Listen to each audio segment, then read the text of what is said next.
E olha só, apesar do movimento de aproximação que Lula tem feito com Donald Trump, o Brasil não abre mão da defesa do multilateralismo e da soberania. E Lula usou um artigo de opinião publicado ontem no jornal The New York Times para criticar a atuação dos Estados Unidos na Venezuela. O presidente brasileiro afirmou que a América Latina não será subserviente a interesses hegemônicos. Beatriz Borges chega com mais detalhes sobre o texto assinado por Lula. Olá, Bia, bom dia para você. Multilateralismo é a palavra de ordem desse governo Lula, né? Isso não é de hoje e ele reforçou essa posição, essa postura. Oi, Bárbara, bom dia para você, para todos que nos acompanham aqui na Globo News. Exatamente, Bárbara, o presidente Lula trouxe nesse texto publicado, nesse artigo publicado no jornal The New York Times, um jornal americano, ele trouxe uma crítica a essa operação feita pelos Estados Unidos que resultou na captura do presidente venezuelano Nicolás Maduro no dia 3 de janeiro. A gente preparou aqui algumas telas para o nosso assinante com alguns parágrafos que aparecem nesse artigo que é assinado pelo presidente Lula. Esse texto ele foi publicado em inglês, mas a gente trouxe aqui uma tradução.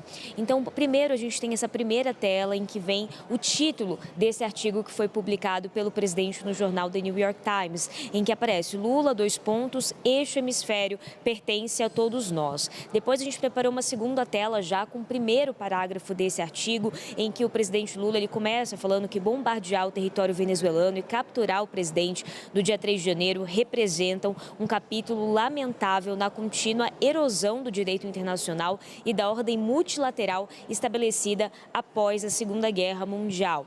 Ele fala ainda, quando o uso da força para resolver disputas deixa de ser a exceção e se torna a regra, a paz, a segurança e a estabilidade globais ficam comprometidas. Ele já começa esse artigo, então, trazendo a crítica e também a defesa do multilateralismo. A gente preparou mais uma tela com outros parágrafos que seguem nesse artigo. Então, ele fala, é particularmente preocupante que tais práticas estejam sendo aplicadas na América Latina e no Caribe. Elas trazem violência e instabilidade a uma parte do mundo que luta pela paz por meio da igualdade soberana das nações, da rejeição do uso da força e da defesa da autodeterminação dos povos. Ele diz, a América Latina e Caribe têm seus próprios interesses e sonhos a defender. Não seremos subservientes a projetos hegemônicos. Construir uma região próspera, pacífica e pluralista é a única doutrina que nos convém. E aí, no final do artigo, o presidente Lula ele traz ali uma possível aproximação com o governo americano. A gente também trouxe esse destaque em mais uma tela. E ele fala o seguinte, é nesse espírito que meu governo tem se engajado em um diálogo construtivo com os Estados Unidos. Somos as duas democracias mais populosas do continente americano. Nós, no Brasil, estamos convencidos de que unir nossos esforços em torno de planos concretos de investimento, comércio e combate ao crime organizado é o caminho a seguir. Somente juntos poderemos superar os desafios que afligem um hemisfério que pertence a todos nós. Esse é o parágrafo final, então, desse artigo publicado no jornal The New York Times.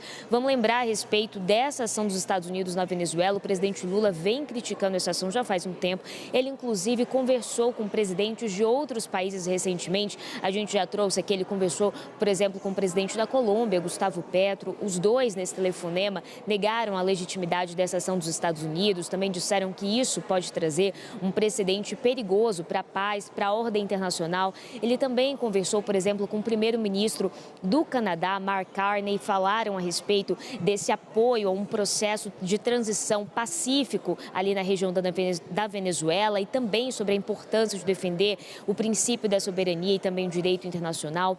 Conversou também com a presidente do México, Claudia Sheinbaum, a respeito desse tema. Eles falaram sobre uma cooperação, uma possibilidade de cooperação para a construção da paz na Venezuela e teve também aquela nota que também foi assinada pelo Brasil, foi assinada por Chile, Colômbia, México, Uruguai, Espanha e Brasil, que trouxe ali uma posição a respeito dessa operação dos Estados Unidos em relação à Venezuela e defendeu que a solução na Venezuela deve vir por meios pacíficos e com base no diálogo e também na negociação. Volto com vocês aí no estúdio.